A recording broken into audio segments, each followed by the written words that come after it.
Welcome to our third above table interview session. I'm Joey Current. I am joined here tonight with the lovely and talented cast of Fate Awakens. Most of us, minus a few people. Just so we're all up front at the beginning, if we're going to cover things that happen in episodes 10 through 14 today. So if you haven't watched episodes 10 through 14, this is your spoiler warning. Stop the video right now, go back, watch those episodes if you don't want to have anything spoiled, and then come on back. So you've been warned. All right. We also want to say a big thank you to all of our subscribers. We're hitting some big milestones on the YouTube channel, so we appreciate it. If you like what you hear tonight and this kind of stuff resonates with you or re-entertain you in some way, subscribe to the channel, share this with your friends, and we'll keep it coming. So thanks for being here. All right. So interview time. Last we spoke, a lot has happened in episodes 10 through 14. One of the first things that happens early on that I'm very excited to talk about is you guys had your kind of first official battle all together with some semblance of like some powers. I think you guys have some of your magical powers at that point. Okay. We had some arena fights, one-on-one or two-on-one situations. But this is the first time where we had everybody together, kind of, and it was when you guys fought the wolves. What do you guys remember about that wolf fight? I know a couple episodes ago, and was it fun for you guys to kind of, all together be in a battle together? I'll go first. I had a really, really great time. It was kind of fun to actually get to use some of the monk ability before I even got Key. Now I have Key and it's even more exciting. But it was cool to explore how having that little bit of extra movement gives me some sort of an advantage and just dealing out blows over here, but it makes me a little bit jealous to not have magic like these guys, because now I've seen the magic in the battle and above table I'm just like, magic's cool. Yeah, I've never played a wizard before. I've played spellcasting classes, but going down in that fight, I think I'm the only person who went down. But yeah, I don't have a lot of hit points. That's not great. But the spellcasting is obviously super fun, and we have a well-rounded group class-wise, I think. To maybe if we're not surrounded by wolves at level 1, I can hang in the back and actually do magic stuff. Yeah. Because that bombardment by them, and I even think Chris the DM was like, the wolves are talking to Drawl, and they're like, let's go for the weak one. And me and Drawl were the only ones on watch, and I'm like, man, fuck. Yeah, it's hard to stand back and really visualize, do everything you want to do, crowd control wise, what you're supposed to do when you're completely surrounded and you just can't get comfortable. Dominic shows up in a pretty big way for that fight. I think you started throwing glyphs down. I think Dominic realized pretty early that I have a couple offensive things, but there's nothing I can do that's going to be any better than what she can do and what Rendil can do. So he basically allocated himself to being on healbot duty, just making sure everyone is up and functioning, and I think that worked out okay. People fell a couple times. I'm pretty sure he used both of my spell slots on Cure Wounds. I think one of them was after the fight. You did. Yeah. You used one on Rendil and one on him, for sure. Yeah. And I when I made this character up and I decided it was going to be a cleric, I was pretty adamant that I didn't want to just be a heal bot, but at the same time you're surrounded by wolves. You got to do what you got to do. I can do all these things, but that's this also comes back to, we don't have all of our tricks revealed 100%. So rather than trying to learn, and hope I can do some crazy flashy thing, Dominic is much more comfortable just keeping everyone alive, because, this battle isn't about me. It's about Sure. making sure everyone can. Well, that support That's it. shows up. I mean, even at one point, I remember Arena. You get a little boost, right, from one of his glyphs, and so something that wasn't going to hit ends up wearing actually the hitting. medallion. Oh, you were wearing the medallion. Okay. Or was that there? That was the arena. I think that was my mistake. in a fight, but Yeah. the glyph was in both places. There was definitely a moment where I rolled and it was like, just shy of enough, and then you were like, Just but kidding. wait. Yeah, that's the best part, man. That's That's the always most good. fun whenever you have those support classes in the game. And Well, your support class is one that's home. Yeah, we homebrewed it together. I started with most of it. I threw it back at Chris a couple times before we kind of figured out. I think the first iteration was pretty bonkers, and we kind of had to take it back a little bit. But it kind of feels like a bit of like a cleric mixed with a bard. You're like half I help you not get hurt, half I also help you hurt other people. Yeah.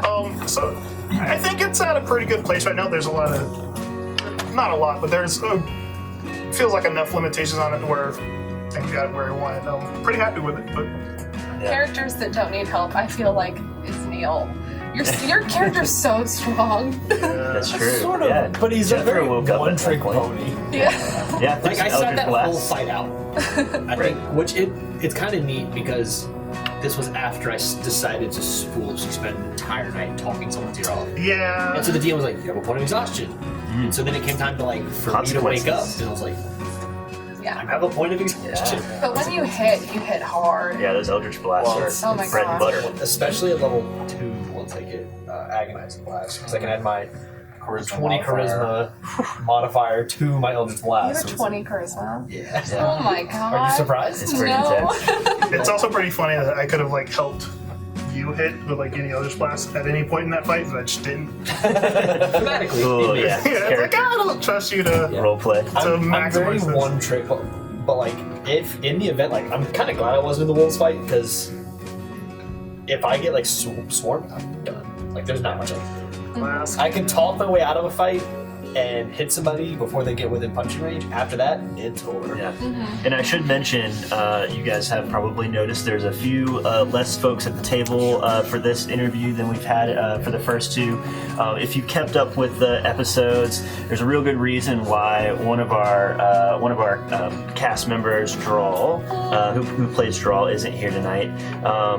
He is his character is going off, and we'll talk about that later in the interview. And then our cast member who plays Remdil just unfortunately couldn't be here tonight. You'll catch some of Remdil and Drawl, and you'll get a little taste of some interviewing with our DM For the first time? in a separate interview that's going to come out later. So stay tuned for that.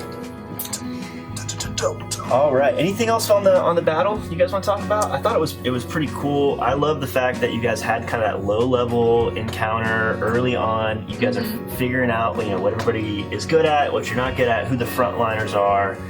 Yeah, it's all good. Level 1 fights are always super interesting. 'Cause, it's I wouldn't say it's not balanced, but everyone basically dies in one hit. Monsters, players, if you get hit, you're probably going down. It's very polarizing. It's you obliterate them, or it's the domino effect very much.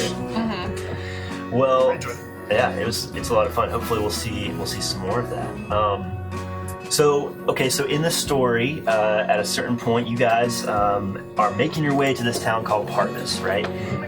For those folks who are keeping up with the story, right, the characters are trying to figure out what's going on. They're trying to search new towns to find out answers, maybe some clues as to what is causing these giant rifts to open up in the sky and cause chaos to rain down. And so you come to Parvis, and it seems like you guys are just having no luck. I mean, there was no library, there were no elders, there were nobody that had a great idea about what was going on, and they didn't even know that there were other rifts happening. Are you guys just is nobody talk to each other in this world? What's going on? What do you guys think? It's certainly frustrating. Well, you think that not a whole lot of time has passed. It's true. Honestly, maybe a week, 2 weeks at the Well, very that most. was our rift. Yeah. I think their rift had just opened Yeah. So, and most of the people from Ossirun didn't exactly live to tell that story. True. I mean, they didn't exactly stay in this dimension to tell that story, but yeah, there's no reason that anyone from Parvis would have had any knowledge of it. So Sure. it makes sense in that way, but it's like, what do we do? But I think Chris, the DM, said a lot of people even left after it happened, right? So the town was kind of Certain. skeleton crew. Yeah. Just fishermen. Yeah, but it is frustrating sometimes to be like, all right, we gotta find Razine. Who do we ask? We're level 1. You know, like, I have no idea how to do that. Have you seen a little boy running around? It's like, Right. how many people can we ask that Well, you before did- it starts you- to sound really creepy? You did meet someone. Yeah. And it was Right. it was the first time you guys had met kind of a magical creature from another plane that it was a centaur. I mean, he just kind of That was cool. rolled up on you guys. What was that like for you guys as players and for your characters? Galloped up on us. Yo. Trotted in our Trotted up. direction. I don't know. Talking a lot. Coconuts. Yeah, I feel as characters, Edmund, or as character, my character anyway, Edmund's like, oh, I think I rolled, and I'm like, it's like a fairy tale, right? Like, you've sort of heard of these things, but not really. So seeing one in person, my first thought was like, learn everything about it. Even though we have a timetable that's saying we need to find Razine, like, there's bigger problems. But what if this guy has a solution? Where is he from? Like, you're not a shadow person, you know what I mean? Like, spending the amount of time we spent with him felt like something our characters would do. But then the player me was going like, but shit, we still gotta get Razine. You know what I mean? Right. So it's kind of weird balancing what our characters would actually do and separating that from me above table going, here's what I think we need to do. And I think we all struggle with that a little bit. And there's also, like, when we set this campaign, we're all human elf, half elf. Pretty much all of us, you know, Dominic has experience with Goliaths. Goliaths. You know, we, outside of, like, everything's fairly humanoid. You know, standard, like, even dwarves, like, we see them occasionally in taverns and things, but... So then, in the world, to see the centaurs, like, wild. And, like, the last campaign I ran was very high magic. Centaurs everywhere. Right. So you go to this, and, like, as a player, you're like, okay, centaur. But then you have to take a step back and be like, this is the first centaur we've even heard of. That should be shocking to me. Right. I should be very shocked. Yeah, so it's just sort of like that in universe. You have to. This is not normal for our campaign. It's normal in maybe another campaign. And the DM hints at it a little bit with you guys in the way that he role plays the centaur, right? Where he doesn't know what you guys are, right? He's never seen you before. These realms that you guys are experiencing, you know, fallout from or whatever, are totally isolated. Have been for forever, you know, in this world that this game exists in. So, not only is magic brand new, now like there's just, you know, fantasy elements that are completely new to everybody. Yeah. It's fun stuff. You also met pixies for the first time. They were great. They were great. As I'm sure, I don't know if our viewers expected that clash to go or not. Pixies are notoriously mischievous little creatures that run around and cause chaos, and they did. Yeah. My favorite part I feel of like that we episode, caused more chaos than they did. But yeah. Well, my favorite part of the episode is when, you know, a few of you, I think it was even like this side of the table, was outside, like, trying to figure out what was going on with these pixies. And you guys just had a whole separate conversation, like, by yourselves, like, oh, I wonder, like, what the coin does that, like, the Ruby Guild gave. And you guys were like, come on, what is happening? You're like, you're fine, don't worry about it. Yeah, it was pretty fun. It was pretty fun to watch, I for was sure. like getting carried away, I think. Yeah, the Yeah. pixies picked you up. Yeah. But good excuse to use comprehend languages. And, Oh, yeah. and hear the DM speak in pixie. Which I'm definitely using. differently now. as tongues and comprehend just combined. Yeah, they did. But we never claimed to be perfect. That's right. At Yeah. this I think game. it's People make mistakes. I think it's still pretty interesting that, like, obviously we're making strides to, like, talk to the other people. Like, we're meshing a little bit better now. But if you separate us, we're not completely there. You can still kind of tell, like, there's a little bit of a click. Yeah. And I have my own problems with him, but In character. yeah, in character. But like when we get together, like you can still kind of feel we're all kind of one like chaotic mind. Like none of us like really trust this whole crazy magic situation. I think this side is more like we just want to like survive and get through this, and they're very much like we want to solve this. Like this is our home. Right. We're dedicated. We need to fix this problem, and like at some point, I'm sure we will like care a bit more. And Dominic's not like detached from the situation. Right.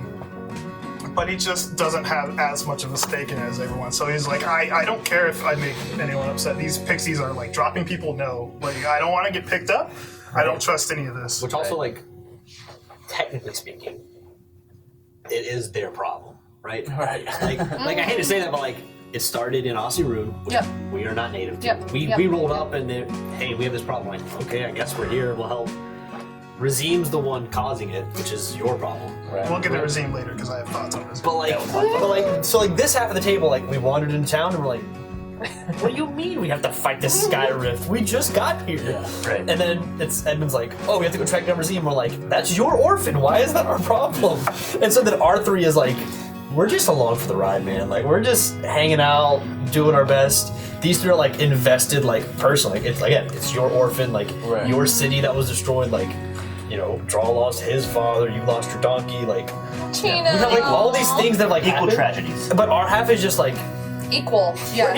here, we'll help, but like Dominic is we're very. only here because we have nothing better to do. Yeah. I am very much like willing to help, but Well, especially because I think it's gonna affect something the bad world. needs to happen. Yeah, at all. So like it might have started in Aussie Ruin, but I think everyone has in the world now has a stake in it, right? Yeah. Magic starts popping up, like And people who have played, D&D before, maybe you're new to D&D, I mean, it's hard for the DM to juggle everyone's backstory and motivation at the same time in one story, right? So oftentimes it'll kind of like, it'll ebb and flow, and right now it seems pretty heavy, and we're trying to, help these folks figure out their mysteries, but y'all's backstories will probably come to light, for sure. I mean, things will happen.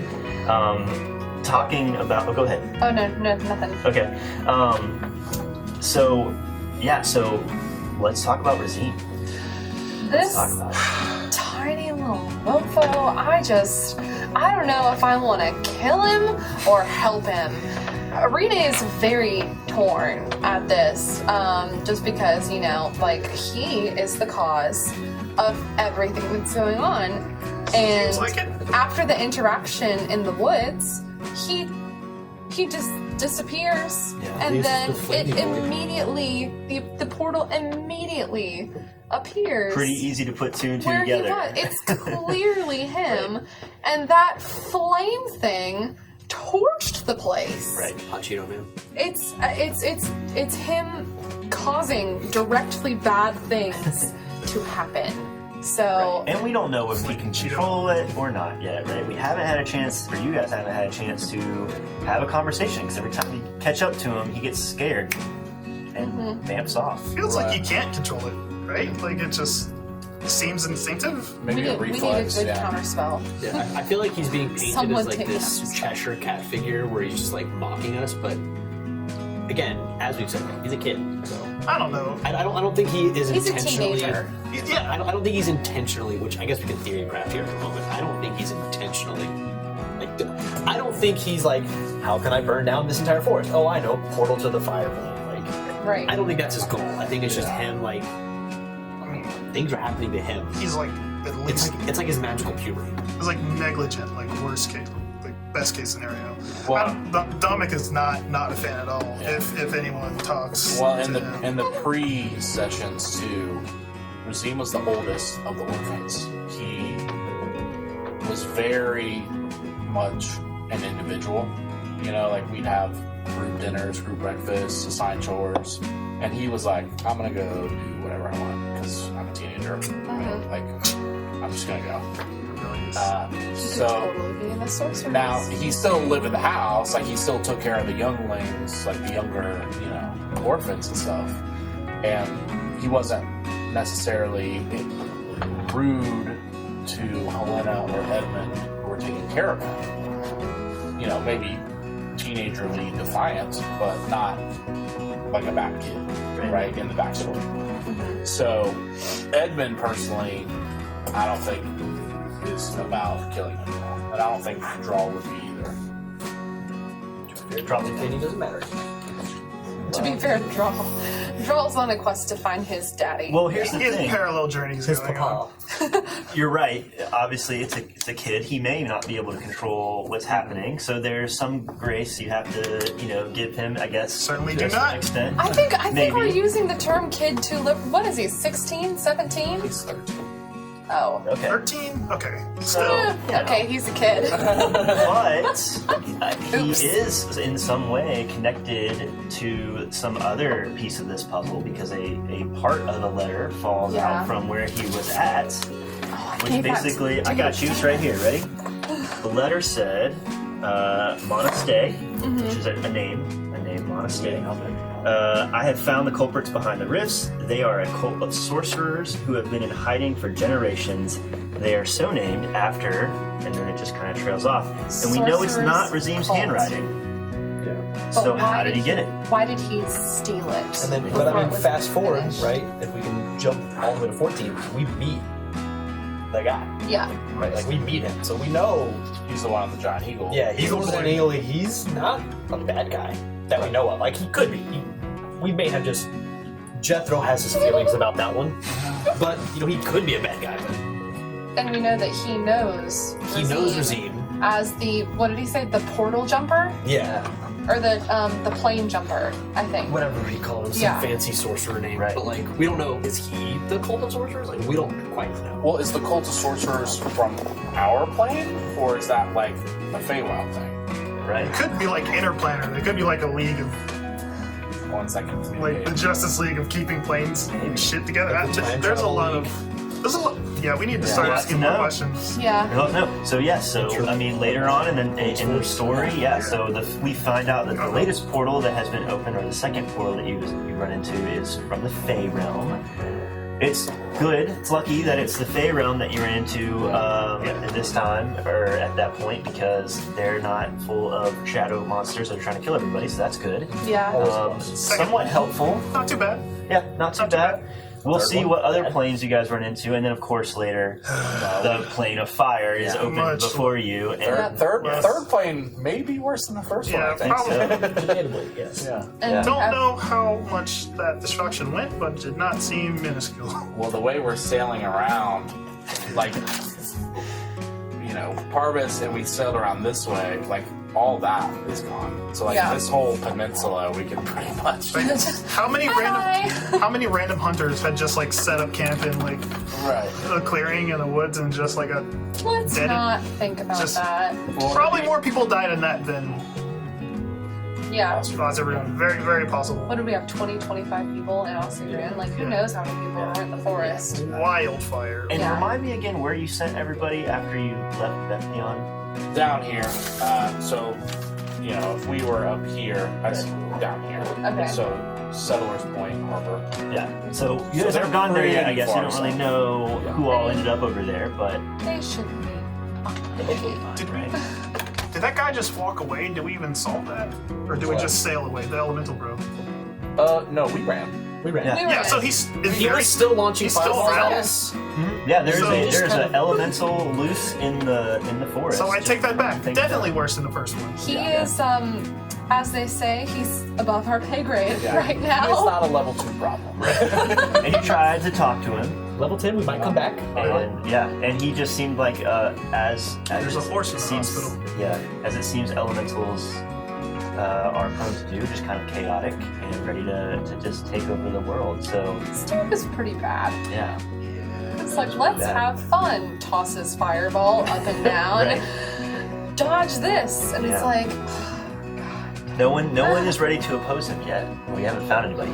But before we move away from Harvest, I should mention that you guys, one of the things you were hoping to, one of the resources at your disposal to kind of figure out what's going on in the story was this mercenary guild, the Ruby Mercenary Guild. You thought maybe they have answers. It seems that they've been tracking Razim because they also seem to have caught on to the fact that he's maybe causing these portals. Well, Did their you get the goal- answers their- you wanted? Their goal was to kill him, right? She's Yeah, like, their hey, goal is to we're straight up trying kill him. to straight up kill this guy. We got assassins going after him everywhere. Which seems like they seem to have good intentions.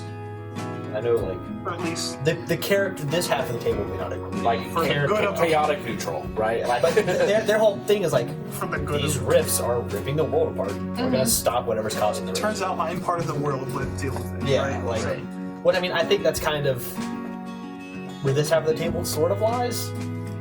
This half of the table, like I said, it's not our problem. Like, Razina is not our guy. If someone's gonna take him out, it's gonna be one of us three. So I mean, I feel like it's a situation of he's doing bad stuff. If he's the cause, we gotta take care of him. So I guess we're, at least Jethro is sympathetic to the mercenaries' plight of, we gotta kill him. I see where you're coming from.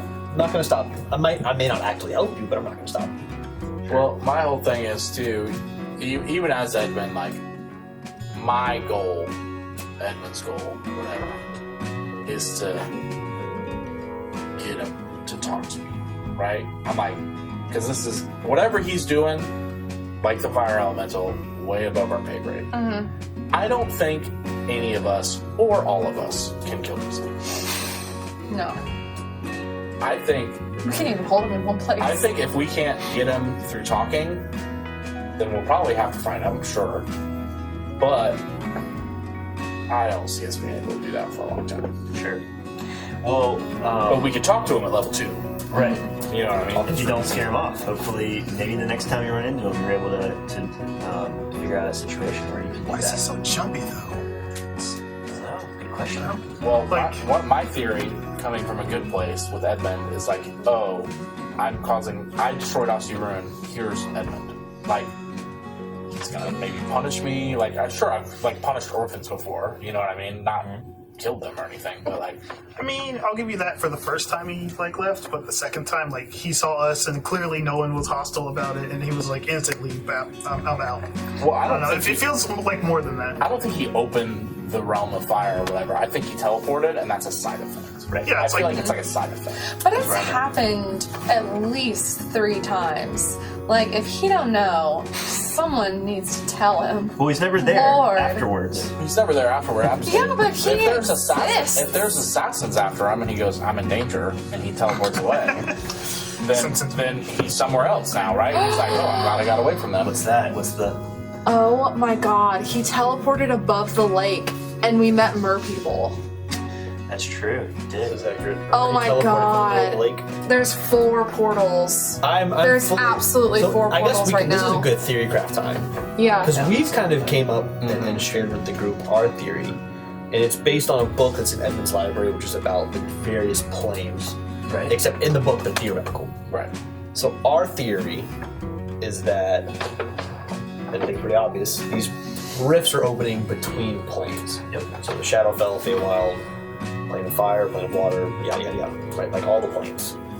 Not only The only ones listed in the book are, that's my character sheet.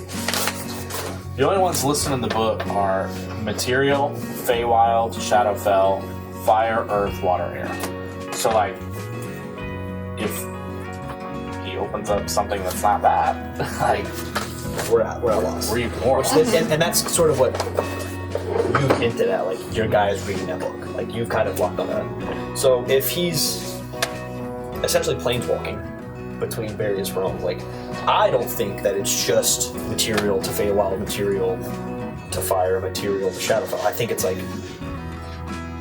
my theory is as Razim is innocently teleporting, you know, he may say, oh, I can teleport, and I walk through this shadowy place, and then I come out on the material plane. He's unintentionally making doorways behind him. Yeah. So it's Drawing like, hey, that stuff through. I want to get out of here.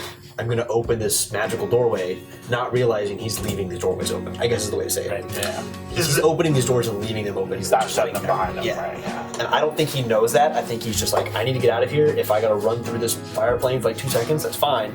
Because he doesn't realize as he goes in, everything comes out. So let me ask you guys this. If it is Razim, unintentionally opening these rifts, why is there a group of folks in the Fey realm who think that it's a group of sorcerers who are causing the rifts that have been in hiding all this time? And why does Razim have at least one half of a letter that points to that? It's a great question. I can't figure it out. I have no idea. We'll find out, I guess, in the story. But any thoughts? Oh God. Doesn't fit. I mean, I got a thought It don't fit. that maybe not good, but Sure. so sure, we're sure. attributing it to Razim because we know Razim. If this group of sorcerers in the Feywild has caused problems before, they're like, oh, they're the most likely source. Like, let's go to them, you know? Like, familiarity for us means it's Razim. Familiarity for them means it's sorcerers. Familiarity for the water people, they probably think it's the fire people, right? Like, who knows, you know?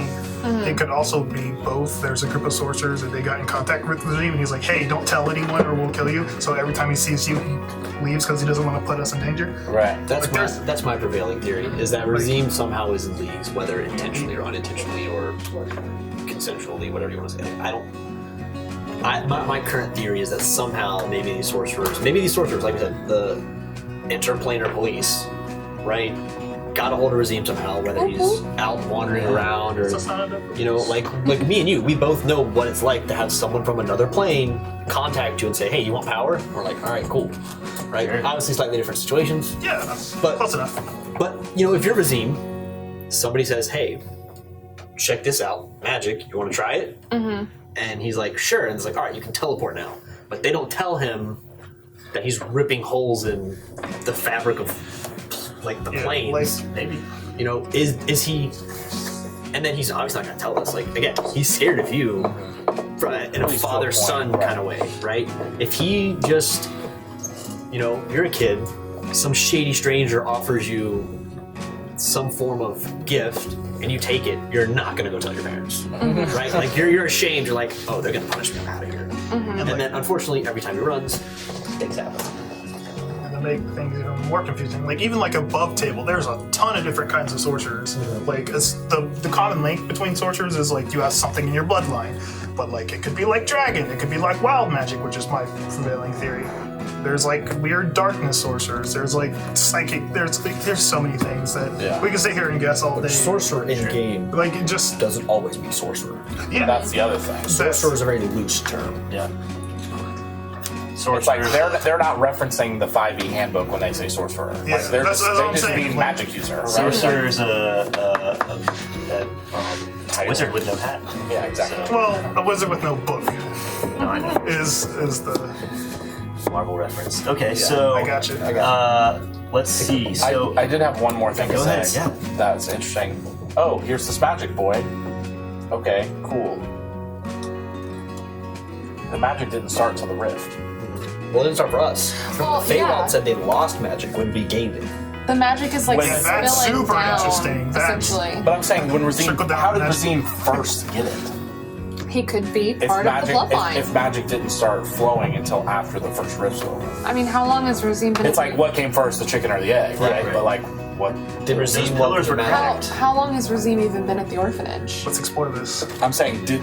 Where's no, the it's, theme it's a from? question for Edmund. Oh, We don't I put don't an know. orphan. His whole life? Like, I mean, when did he get dropped off?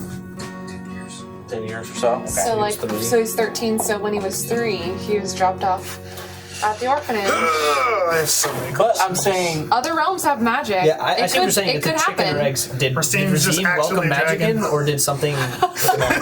right? I'm saying, did Razim have magic before the rift opened, Like the or whole did the time? rift give him magic? And if the rift gave him magic, then the first rift wasn't caused by Razim. I'm getting more Could and be more this cabal of confused. sorcerers. We will find Right. out. This is having the opposite effect of clearing things up. I don't know about you guys, but just- I yeah. really want to hear some fan theories. I do want to hear some fan So- theories. If you guys have theories and you've been keeping up with the story in the chat or Help in us. the comments section below, Help us. tell us what you think.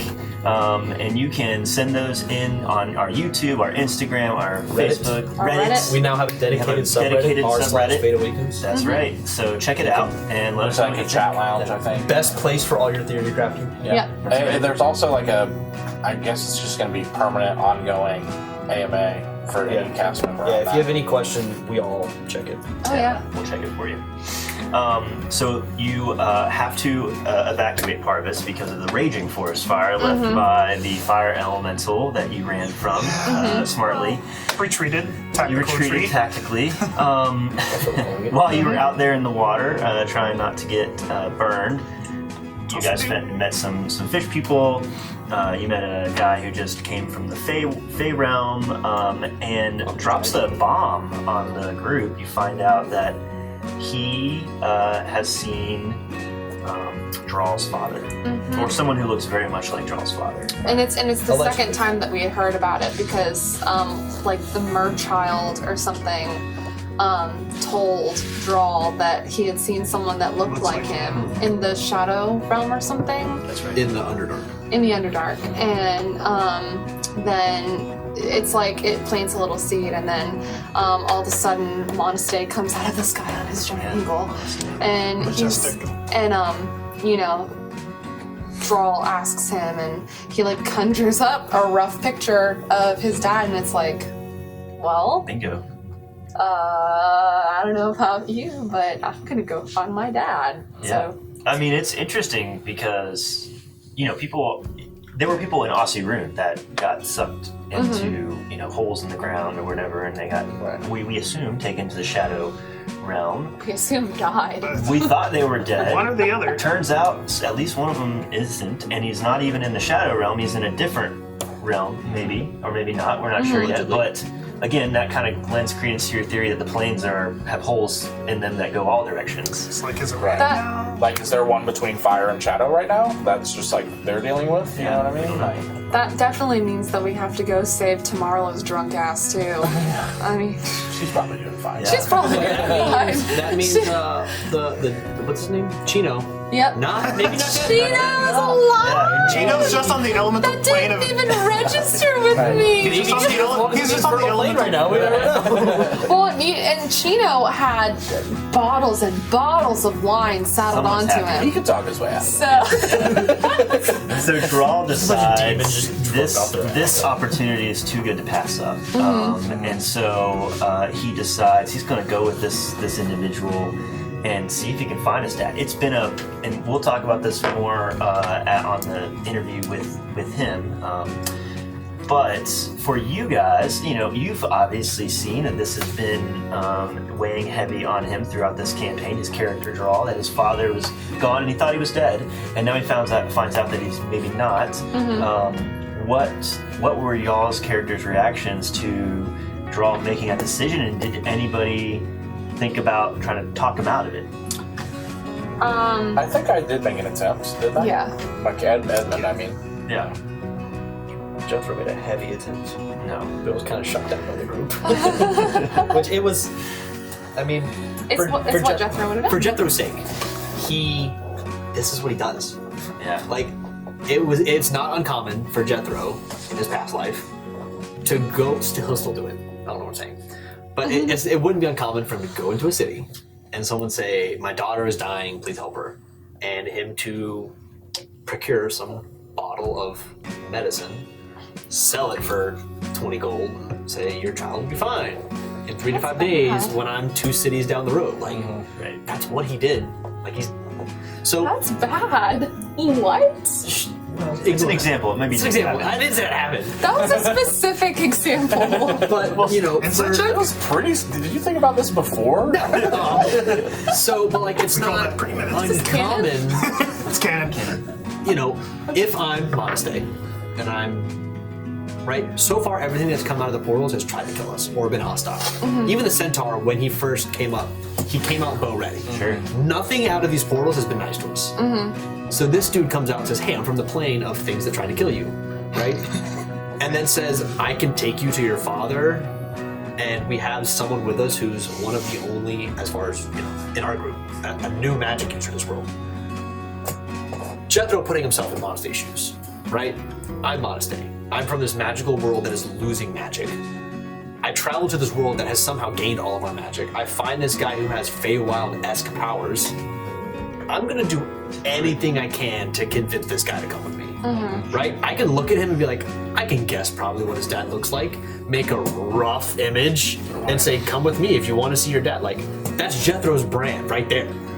Like, if Jethro had magic 2 years ago, I would have mastered that stuff by now. So Jethro's like, are you kidding me? It's funny because it's true. He would have. But, so Jethro's like, you guys are just gonna buy this hook, line, and sinker? Like, it's the same thing with Drawl, Remdil, and the sand shoes. Like, it's a go-to, easy, like, amateur level gimmick.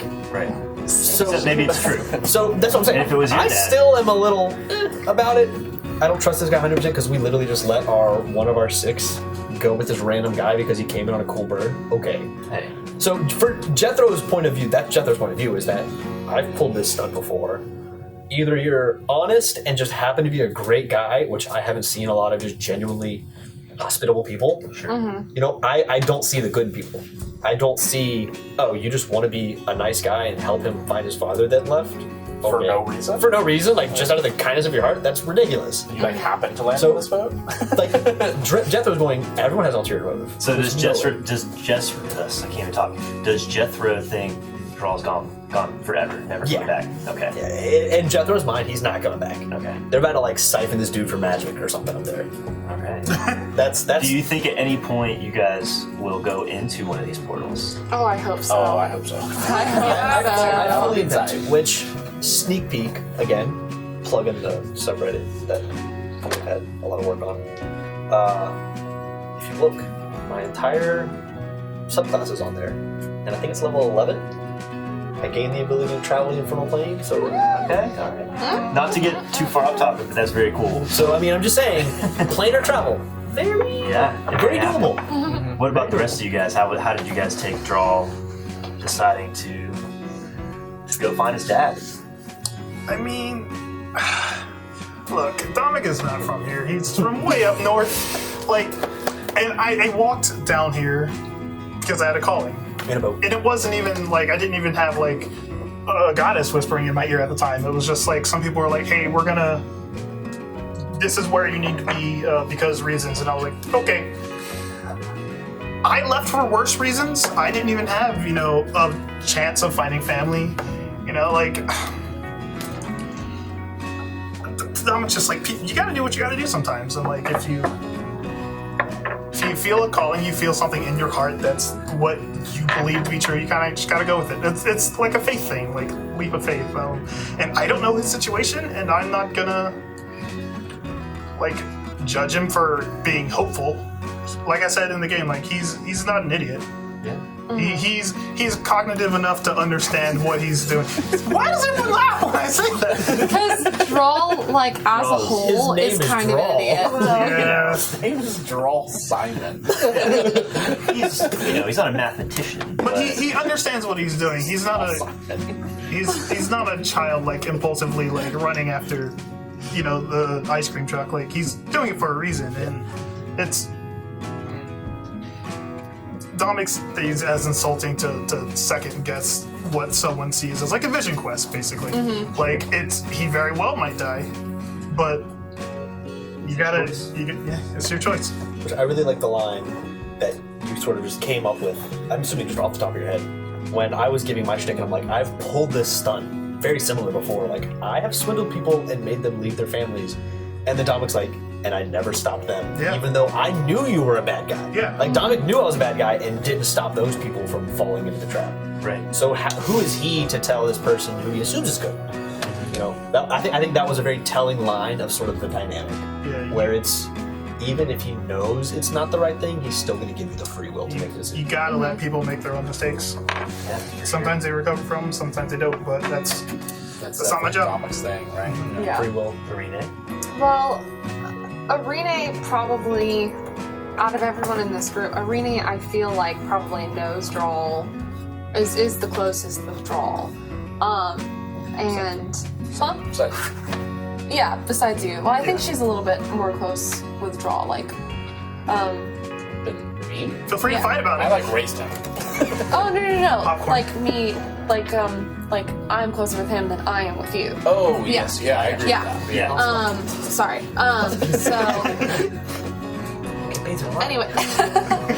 But she kind of gets it, you know, like she knows how much his dad meant to him, and if there was any chance, you know, she wants to support that too. Getting that seeing eye stone definitely was a good little chip to add into the equation. That's a great link for you guys to be able to keep tabs. Is that the first like magic thing? Yeah, it's Magic the item. first Well, I magic mean, I got item. the book, but Yeah. yeah. Some people may already have some magic items on there, but but this is the first big thing. So Yeah. that brings up a good point though. So now you have this kind of direct line to someone in another plane who is being affected by these things, and you can keep tabs on your boy. Yep. So that's good, right? This is a good thing. It is good. So that was kind of the selling point for her. I feel like Irina was the most encouraging one. She's like, I gotta go find my dad. And I'm like, yeah, you gotta go find your dad. And everyone's like, what? No! Never Don't split go the with party. that, Rule Brando. number one. Right. We split the party big. Yeah. Yeah. It's a big split. Yeah. And for folks who are watching at home, kind of above table, the character draw will drop in from time to time. He won't be a regularly occurring character in this campaign, but you will see him from time to time, and so it'll be very interesting when he rejoins the Great Dynamic to find out what's been going on his end. So that'll be great. Edmund, Yeah. this is the guy you raised. Yeah. I was hoping Dominic would say something to Edmund because I had a line that I thought of. I was Save that for next episode. Oh no, I am. I'm saving. I'm saving it. I'm saving it. Yeah. We're picking up. Yeah. We're picking up. Incentive. But Watch I was things. like, I wanted it to be like end of episode, like the last thing, and be like, Drop the mic, walk away. Yeah. Oh dang. Because you went silent after the event. And Yeah, you- when he hugged Edmund, like Edmund didn't hug him back and like just left. Like he didn't even watch him leave. Which, I mean, I, as a viewer, kind of expected there to be this kind of like heartfelt, like, final goodbye, warm embrace, and as a character choice, for you to kind of take that in a different direction was very intriguing, and I'm excited to kind of hear how that goes. Stone cold. I did really, really like Dominic coming down and just like opening a book and like reading. Right. Like I'm going to physically be here, but I'm not there. talking first. Yeah, like Splitting the dancing lights was like a good. Yeah. it was very much. to him. Yeah, It was very much like I understand what's going on, but it's still only been like a week, so I'm not gonna be up in your business. But if you need to talk, I'll be here. right. Yeah, the I subtle. forgot I did that. Where like I had Yeah, the that was on my dope. book and then like just put one over. It almost my- had like a like I don't want to be alone, but I don't want to. It almost had No like one's gonna talk. It almost had like a teen drama vibe. You're watching like this like season finale of a teen drama, and then like there's definitely like further seasons coming. Right. And there's like the montage at the end where it's like, oh, Edmund and Dominic like sitting in the hole like reading together, Right. Jethro just looking out at the horizon, pissed off at the world. Like there's like a little montage of scenes at the end, and it's like and episode. Yeah, right. Like seasons for season. Which this almost, I mean, if you think about it, this is sort of a big enough moment. a to make big turning point in the story because we've left our homeland. Act 1. We're on the Yeah, boat. dude. this is Like, the end of, if we want to call it Act 1, like we've left the continent we began on. Yeah. We have all are comfortable with our magic now. We have a new goal. It's no longer to find the pillars in the desert. We're now on a path. Or finally the Track regime somehow. So it is, I guess, the end of Act 1, sort of. It was a good Phase 1. ribbon. And I love that it ended with some subtle role playing, right? So, I mean, a lot of people think when you're playing Dungeons and Dragons, it has to be all over the top and improv and witty one-liners, and like you got to think of all these like wonderful speeches, and we have some of that, right? And y'all are great at those things, but it just shows that like part of Dungeons and Dragons can be that more subtle, just moments where you have your character just go and be by someone, or you have your character walk off and have their own kind of moments. That's also really fun for viewers to kind of watch too, because if it's up here all the time, I mean, it just can get a little overwhelming. You miss It's some nice. of the human connection. Yeah, the nuance to it is Yeah. it's really cool. Which our characters, we're not heroes. Right. We are average people who now have some gifts. Right? Like there's a lot of process. Like obviously the viewers know some things that not everybody at the table knows, but like other than that, like, we're just average people sort of going, like, we haven't quite processed that we are fantastic in terms of power levels. I was like sweeping a chapel like a couple weeks ago. I don't know about you That's guys. what I'm saying, like, I haven't changed much. I'm still just, for the most part, like, I'm still doing my whole preacher shtick. Like, But there are some connections forming, I feel like, between folks, and some motivations will probably, evolve and change as you guys get closer and some more time together. Fighting with people, Yeah, you that connect. always shared You kind of have experience. to. Yeah. shared trauma tends to Right. bring people together. So last question for kind of like everybody here.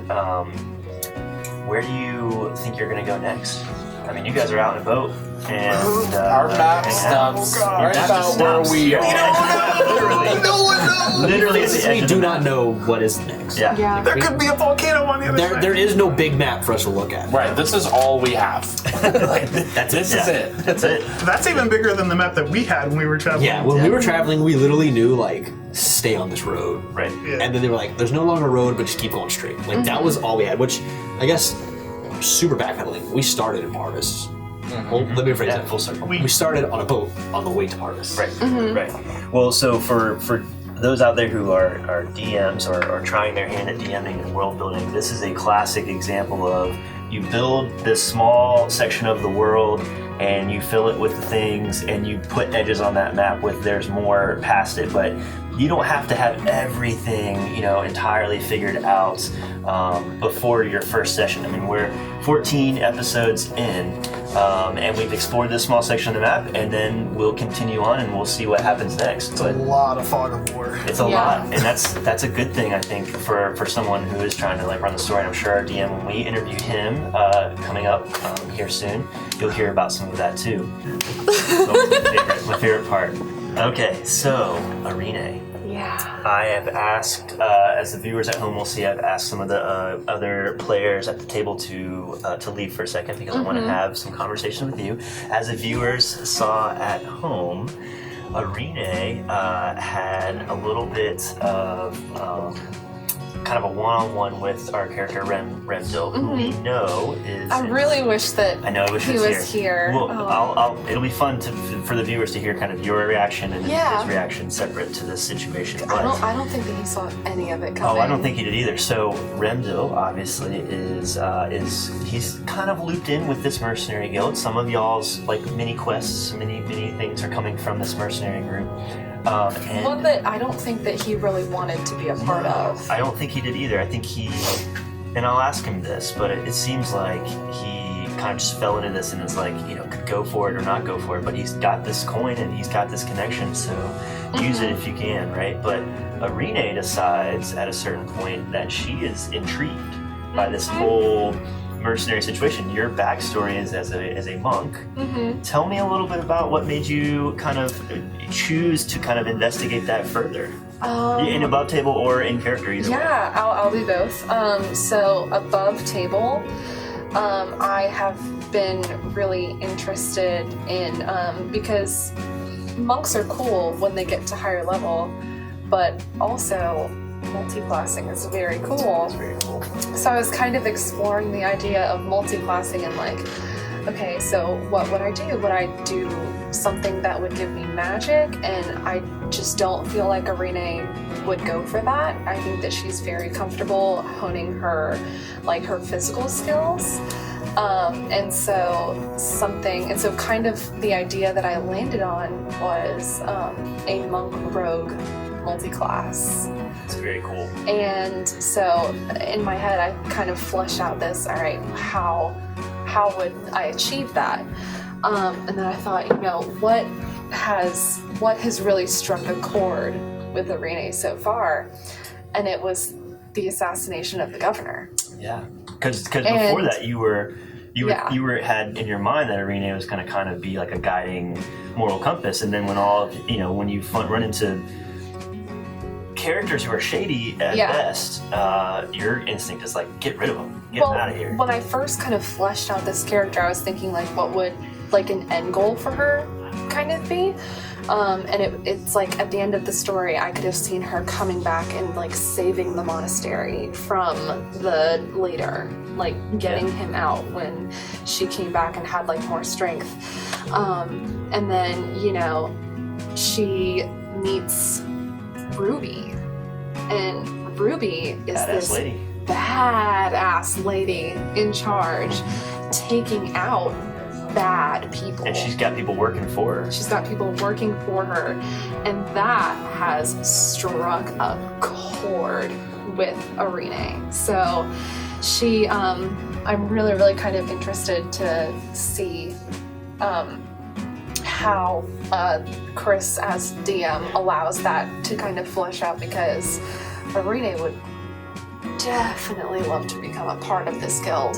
I mean, and how cool, I mean, you know, and so for folks out there who play Dungeons and Dragons and know, you know, multi-classing is when you can have, you know, some features and traits from one class, and then you start to incorporate features and traits from another class at the expense of being able to continue leveling up in that first one. So you'll have a little bit from Monk, we're maybe going to get a little bit from Rogue. Yeah. What are you most excited about in terms of the features that you're going to be able to get as a character that you can combine? So I just think that it's going to be really cool. I think that, you know, I think that some of the things that I'll be able to gain from Rogue will allow me to like use the key points from Monk in a different way, and essentially I'll be able to, and this is, you know, this is kind of the way that would flesh out, is that she'll be able to become a shadow monk, the way of the shadow monk. Sure. Which you would normally choose your monastic tradition at level 3. Yeah. But you're only at level 2. Yeah. So if you choose to multi-class and throw some rogue in there, you'll never get that 3rd level option. Or maybe you will later on once you've... Yeah. You can go back and forth, just so folks, if you've not played before, that's kind of how it works. You can grab a couple levels in one class, then grab a couple levels in another, and then move back and forth. So that would be really cool. I mean, A Way of the Shadow Monk also has the stealth and you know, sneakiness and the bonus actions to be able to hide, dash, and disengage, all that. Man, there's so many options available. So I'm thinking she's gonna go like definitely an assassin. Oh, man, Definitely a sneaky assassin route, because... And when do rogues get to choose their subclass? I think it's also level 3, so I would probably... ideally, I would probably allow her to get to monk level 3 first, and then start to build up the rogue side of it. Oh man, so that level, that's when everybody else is hitting level 6, you'll be 3 monk and then level 3 rogue combined, but still those features are going to be very, very cool. They're now, what very do you cool think, together. What do you think, do you think that the role of that kind of having that connection with the Mercenary Guild is going to shift from Remdil to you? Because like you were saying before, it seems like he's maybe not, this has been thrust upon him, it's not something he's like really desiring. He was a fighter. I think that he just like... an arena. I mean, I think he just kind of felt like he had to do it. I think he was kind of scared of Ruby. Yeah. To be honest. And I think he was kind of like, well, you know, this lady's kind of scary. She might kill me. I better do what she says. She might kill me if I don't do it. Right. But I doubt that would have happened. But, you know, man, I'm excited to... I probably won't watch to see what he has to say about it. That's right. But I'm super excited. So the reason that we're doing this, obviously, with just Irene here is because no one else knows yet. Obviously, when you guys watched the episode, you saw that our DM asked everybody to leave, and it was just a conversation in the game that happened privately, and we decided to keep that private from the other players as well. So my question to you is, how long are you going to keep this little thing a secret? Are you planning on telling folks at some point that you're on the side trying to get a little rogue action, or what? Don't think so? You're gonna keep it pretty DL? Okay. Yeah. That's gonna be fun. Yeah, I think it's gonna get complicated, which will be fun in itself. Yeah. Well, and what's really cool above table, obviously, is that every time these private interactions happen that we want to make sure stay between certain characters, everyone physically leaves the set, except for the folks who are in it. So when that continues, they're going to have to keep leaving the set when y'all do things, and they're not going to know what is happening. It's going to be great. So for the players, it's a lot of fun to not know, because it's one of the best parts of D&D is like to not know have the full picture and be trying to figure things out. And when different players at the table have different motives and different things going on that you don't know about, it's very cool. So that may lead to some more interaction between the players. Edmund may ask you where you're sneaking up to on a regular basis. Or I'm very sneaky, you are so very I sneaky. doubt that he'll notice. They might not. But it's very cool. Yeah. It's a very cool choice, and I think that it's fun to get to do that, and it's fun that it's built into the game. That's an option for people. Very So that's a cool. lot of fun. Anything else about that you want to tell the viewers that you're thinking this far? I know it's kind of, you're just early in it. Do you think Ruby's going to take you in? They're just gonna have to watch and see. All right, you have to watch and see and find out, guys. All right, so for the final part of this interview, I have brought in our actor, our cast member who plays Jethro, to kind of talk about some things that happened. If you guys watched the episode where he goes off on his own when they get to Parvis and has a very interesting interaction with his deity. So Subtly titled Jethro's Soul. it's if the title of the episode didn't give anything away, there has been a development in Jethro's character. Certainly, we know from earlier in the story there is this otherworldly being who is giving you some powers, and so far you haven't really got a sense to like what that deal is. Like, you know, a lot of times with warlocks and with their otherworldly patrons, there's kind of this like contract or agreement or something that happens where it's like, sure, I'll give you powers if you do this for me. That hasn't happened yet until the episode that we're going to talk about right now. Yeah. So you go to Parvis, and your character's been there before. You do the thing that you always do, right? You're looking up your followers, you're checking in on your people to see how this one church situation is going, and then you reach out. For the first time, I think, since you were in kind of like danger and needed the help when you guys were running from the shadow people, did you plan to have this kind of conversation with No. your deity, or what was the... So with our one-on-ones, generally the way they happen is pretty organically. You know, we'll come to a natural lull where we'll take a break. You know, we'll all go to the bathroom, do whatever. So we went, and I was like, hey, real quick, while everyone's off doing something, like, let's do a one-on-one. I want to go check on my follower. That was all my intention was. I was expecting quick 5 to 10 minutes. He'd be like, hey, your follower's live, follower's dead. What do I need to do? My plan was find my follower, tell him, hey, here's what happened to the last guy, like, here's the developments, catch up. Right. So I get to the tavern. And just the last follower you checked up on in the last town was not doing well, and you took him out. Yeah, he's dead. He's in my jar. It's great. That's right. We'll talk about that. So that was the plan, and then I get to the tavern. Followers posted up on the wall with a wanted poster, like easily, like I think it was like 2 to 3 gold. Some copper, I think. And I was like, I'm rich now. I'll pay it. Right. And then that's when I was like, you know what? Like I was like, this is the first time I've been alone in this campaign.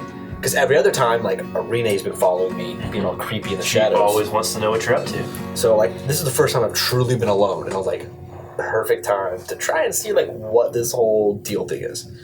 And that's when I was like, I'm going to reach out to my Duchess, which I've been reading the book that Jethro's been carrying around, the one that was taken by Edmund and is now back, that book, yeah. It's essentially an encyclopedia. It's like a traveler's guide to the Infernal Planes.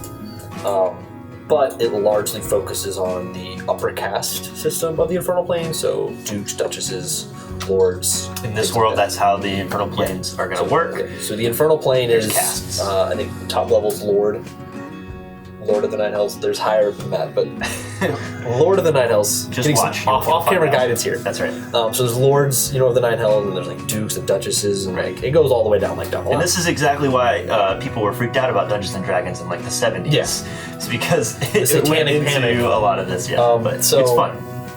So I know that all I know about knew about my patron when she was a Duchess of the Nine Hells, and in my book, it details the caste system, and so, I know a Duchess is pretty high ranking, so I'm like, all right, good friends in low places, high friends in low places, I guess.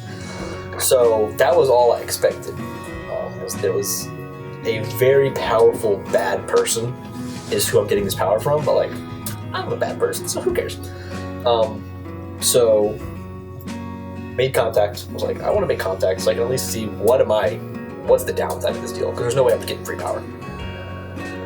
And then that was what happened organically.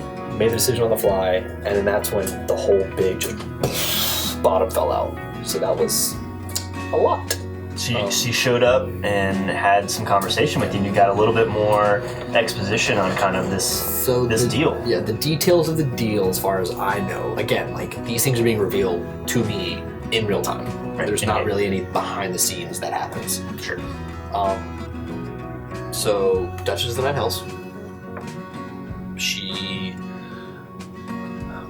This is an overall D&D thing. This is not unique to our campaign. Is that in the Nine Hells, souls are a currency. The more souls you have, the richer you are, the more powerful you are. Right. Pretty simple concept. That's, again, not unique. That's, if you look up the 5e Nine Hells, like, that's what it is. So she says, hey, I want more souls. Essentially, it's the equivalent of a baron asking for more money. Right. So she says, I want more souls. I've been winning souls for years now, even though they were to a fake god that didn't exist. Essentially, I've got transferable skills. Instead of... It's a job interview went pretty well. Instead of claiming souls to this non-existent deity that I made up, I'm now claiming souls for this very real Duchess of the Nine Hells. So she sort of made that known, gives me the jar, which is right here. Yeah, if you guys pay attention, as we're watching the episodes on YouTube or wherever you watch them, this jar behind Jethro will continue to fill up. He's got Tic Tacs in there, right? But Berry Blast Tic Tacs. Yeah, you'll notice that Those that are will fill up. representative. Each Tic Tac is representative of the soul. And I don't even think the other players at the table know what's going on with that. So far, no one knows. I have it prearranged with the DM, sort of my signal that I will be siphoning the soul. Right. And it's obviously a quick sleight of hand check against everyone's passive perception. So thematically it works, mechanically it works. Yeah. Basically the shtick is, I go out, I do my thing, get as many souls in the jar as possible, give them to her. They are currency for her, so she can elevate herself in the Nine Hells. Now, here's a question. Hopefully, the stronger she gets, the stronger I get. Right. So there's a mutual. Well, she's getting something out of it. You're gonna get stronger out of it too. Do they have to die for you to be able to collect their soul? To be determined. Yeah, we don't know yet. So she, as you also know, she made me kill my follower to claim his soul. Right. So I'm under the impression they have to die. Right. That's up for debate. It hasn't been tested yet. We don't know. Because if you just were to evangelize to somebody and say you should follow, what's her name? Avaricia. You should follow Avaricia, and they go, yeah, sure, I'll follow Avaricia. Does that mean all of a sudden they're good and their soul pops off? Because if they don't have their soul, that's not a good thing. Usually that's when you die. So Which, fun fact, I don't have a soul anymore. Apparently, Right. That was a fun revelation. So my soul, it's nearby. my It's soul your is in the soul book. adjacent. Yeah, right my now. soul's in the book, which means that I am, by the textbook definition, a lich. But that's neither here nor there. Right. So my soul is not in myself; it is in my book. It's in the book. So I need Don't to lose that. definitely keep that close by. I'm essentially a wizard now with my spell book. So Right. yeah, my book is my spellcasting focus. My soul is contained in the book. I have a jar full of souls now. So we're just rocking with that right now. Basically, Pretty my thought process is, I guess if I were to evangelize, this is pure theory. If I were to evangelize, she gets claim to that soul. When the person eventually dies, whether it's natural causes, Sure. she would have claim to that soul. Okay. Whether that's how it works. And she may change her mind, which she may be able to do or not, because there's no clear contract here. It's really just you were in need of being saved, and she offered her help. She probably sensed that there was, maybe she's watching you the whole time. We don't know. But she sensed and offered her help, and by accepting that, it seems that you have now kind of bound your soul to her will. So, Unfortunately. yeah. And we don't know. It could be with all these rifts opening, a rift between the infernal plane and our world open, and she was able to make that contact. That's my current theory, is that with the opening of these planar portals, she was able to transcend into our world. Gotcha. From the infernal plane. So, here's a good question for you. This is happening, you went off on your own, you figured this out, you've been doing a sleight of hand check against passive perception for people to see. How long do you plan on keeping up this whole gig on the down low? Are you planning on telling your fellow players, or do you have something prepared for the moment that Arena catches you doing something? Well, so Arena is not the one I'm worried about. This is sort of a meta game concept, but I know passive perception is based on obviously perception, which is a wisdom check. Highest wisdom is Dominic. Who also just so happens to not Also trust so you. happens to not trust me already. So, in my mind, I know as a player above table that he's the biggest threat in terms of his passive perception, which is his passive perception is ridiculously high. Yeah. Because he's a wisdom caster. So for folks out there, if you're new to D&D, passive perception is what your character would notice without having to make any kind of rolls. So sometimes in the game things happen, and instead of the DM going around and saying, you make a perception check, and you make a perception check, and they just look at everybody's passive perception, which is calculated for you on your character sheet, and basically makes a determination as to whether or not somebody in the group who usually has the highest passive perception notices something or not. So. It sort of helps with being immersed, because if you're sitting there like, oh, I want to walk through the woods, and then your DM suddenly goes, make a perception check, you're like, all right, well, what am I looking for? Right, like, But okay, if something he must be there. is able to, behind the screen, make that decision, it keeps the players from being tipped off, makes things happen naturally. So what do you think's going to happen? I think Dominic's going to be the first one to check me, or notice. I think that's a meta game concept, but he naturally has the highest wisdom. So And he would have in the game, highest probably perception. the first Yeah. one, or Arena. And again, yeah, Arena or him in game is going to be the one to notice. So I think when they do catch me, Arena is already suspect, but she also is quiet about it. She doesn't. Right. She's followed me. She's literally slept outside my door to make sure I don't slip away. Right. But she hasn't, snitched to the whole party like, hey, look at all those things I've caught you out there doing. Right. So she's playing her cards close, which is good in my system. If I do something bad, she notices it. I'm confident that she's going to keep it She's to maybe herself. hoping that there's leverage later. She'll probably, either use it for leverage later or take care of it herself. She'll personally come to me. Dominic, however, is a good person, relatively. So he would be the one that, should he catch me in the act, I think he'll be the one that I'll have to worry about in terms of explaining myself. Now, will I lie about it? To Probably determine. could get away with it, yeah. Yeah, I've already spilled the beans to Edmund a little bit in terms of just letting him know there is a devil involved. There is a devil in the details. Right. Right. I've let him know that there's a devil involved. I'm heavily influenced. If I go off the rails, take me out. Yeah, and that brings up a really good point, because I don't want... Viewers who have watched the episodes can tell, obviously Jethro's a slippery snake, but he's not an evil character, right? If in terms of alignment, if you want to go there, you're not on the evil... I would not guess that you're on the evil spectrum, right? He's Neutral, evil. maybe bordering. He's bordering lawfully. Right. So, The way I describe it as, he would never directly bring someone harm, right. but he wouldn't be opposed to someone doing it on his behalf. Okay.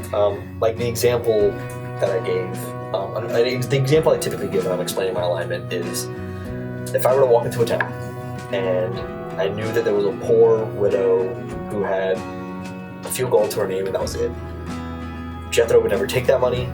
He would never, attack her to take that money. He would never steal it from her or anything like that. However, if she attended a message of his and said, Here's my money. here's my money, I want to give it all to the church so that I will be blessed down Knowing the road. full well that it's fake. Me knowing full well it's fake, I will take that money. Right. Right? Because in my mind, she gave it to me. I'm not bad for taking it, but she gave me the money. Okay, so let's follow this along then. Yeah. How far is Jethro willing to go if this deity keeps raising the stakes as to what he needs to do? That is the question. Yeah. So the first time he killed his follower was very spur of the moment, heated anger, Yeah. slight influence, I guess you could plead insanity, right? I was enraged. I was not in the right state of mind when this happened. kill my father. And to be fair, this magic is new. You didn't Yeah. surely know exactly what would happen. Yeah. However, the second time, I was fully within my faculties. She said, kill him, take his soul. I did just that. Right. So Right. let's just hope she doesn't. I want did you it. to I take did it in down a later. merciful way. I tried to make it I thought, inflict wounds, the least painful way. You literally sap the life out of someone. Just ended it. So again, even in carrying out this heinous act of killing someone who I trusted and trusted me, I still did it in the way that in my mind I was like, you know what? I did it the most merciful way possible. He wasn't in pain. At least I can kind of write myself off on that one. Sure. That's where sort of that lawful comes out. Where like I don't want to just straight up just murder. Like I'm not gonna stab him 50 times and just let him bleed on the floor. I want to end it as quickly as possible, make it humane. So we'll see. I mean, that was someone that, even though it didn't show so much on camera, in the negative sections, these were people I had been traveling with for quite some time, who I trusted, who trusted me heavily. Right. So I mean, it was a big betrayal. Now, if Avaricia asked me to kill one of these, we'll see. Yeah, we'll see. And if for folks who watch other D&D games or maybe play Warlocks at home, like some characters will kind of revolt against their deity, right? So they will try to get out of that contract at a certain point if they recognize that it goes against what their character would want to do. We don't know yet what will happen with Jethro. That is certainly to come. But I think that's very much more on the table in this campaign, because in a normal campaign, you're a warlock, you've known magic your whole life. So when you think of I'm going to betray my patron, you're like, I don't want to lose my powers. Right. That's why I won't. Whereas with Jethro, I've been doing just fine for the past 118 years without magic. right. If it comes down to like I'm not going to cross this line, I am much more willing to give up my powers. Sure. Because of that. Yeah. Because I know, again, I've had no power for 118 years. I've had power for 2 months. So last question, and this is an above table question. What advice do you have for players out there who want to play in a group with other folks having somewhat of an evil alignment? Because I know sometimes that can be very tricky. Some DMs won't even allow it because they don't want somebody at the table just causing chaos and killing people on a regular basis. Like they want everybody to be good and be trying to solve the problem. You're masterfully kind of towing that line and still working together with folks. What advice do you have for players out there who are thinking about? So I think the number one thing is you have to think D&D at the end of the day is a team game. So you can't, no matter how evil you are, you could be the most evil person in the campaign, right? You could be making the big bad cry to his mama. Don't go after your teammates. I think that's the biggest thing. Yeah, I've been sort of a dick here and there, mess with admin, mess with, all these people. I took money from Remdil, but I didn't take it. He said, here's 3 gold, go get food. I bought a gold worth of food, pocket it 2, right? But I would never, too often you hear about the backstabbing rogue who tries to steal gold from the party. Big no-no, right? Because that's going to make not only the characters hate you, but the players as well. Right, it's not right? fun. If the players are sitting here already having to fight with the DM, they don't want someone else at the table making their lives harder. Right. So I think that's the big thing, is be mindful of the other people. The other people are here to have a good time. Just like you want to have fun, they want to have fun too. Now, NPCs, fair game. That's right. Right? NPCs are fair game. DM's got plenty of those in a notebook somewhere. But I think the biggest number one when you're playing an evil character, you can be as evil as possible, but don't ruin other people's fun, right? If your evil comes at the cost, if your character's evil comes at the cost of other players' enjoyment, no longer are you playing an evil character, you're just an evil person. That's right. So I think that's the biggest thing. The second thing is have your lines, right? That was one thing when we wrote up Jethro, the evil thing was kind of pushed back on until we came up with, he won't do these things. This is his no-go list. That even no matter how bad it gets, he's not going to just be a murder hobo, which everyone, as much fun as they are to play, just going around killing everything, they're not feasible in the world of Dungeons & Dragons. They don't make a great story. Yeah. That gets old real quick. And it's different in your home game. If you're playing a one-shot, which we do it. We've played one-shots before where we know that at the end of this session, this world no longer exists. Right. We've played Murder Hope before. We've all done it. That's fine. But when you're in a big story like this, and the DM has a king that's giving this massive quest that's the big plot hook for your story, and your guy just goes, "I'm gonna kill him." Like, you're ruining it for everyone. Not cool. Yeah. So again, if your character's evil comes at the expense of the other players at the table, again, you're not an evil character. You're just an evil person. Sounds So good. I think that's the big thing. Don't keep the other players in mind. It's everyone's game. In our table, there's 5 other people that want to come to this table. I'm not going to be sitting there backstabbing them every turn to where they're annoyed with not only Jethro, but me as a player. Right. That's great advice. Thanks. Appreciate that. All right, guys. Well, that's all the questions I have for you guys today. I appreciate you taking the time to be out here to answer these questions for our viewers. I'm sure that they love to hear kind of a more in-depth kind of story around like what's going on in your head, what your characters are thinking, above table, how you guys are managing everything as players of this wonderful game that we love called Dungeons and Dragons. I appreciate all the viewers out there who watch this, and just heads up, look forward to there's going to be another interview with our cast member who plays Remdil and our cast member who plays Draw, and the DM will also be sitting in on that interview, so look forward to that. That'll be really fun. Appreciate everybody. Again, if you like what you see here today and if you're interested in following this story, please subscribe to our YouTube channel and follow us on all the social medias. We have a Reddit, we have a Twitter, we have a TikTok. We have a TikTok? Facebook, yes, We have a Facebook. We have all the things. Just look up Fate Awakens. I'm Joey Current. Thank you so much for being here with us tonight, and we'll see you next time. I feel like that deserves a golf clap. Golf clap.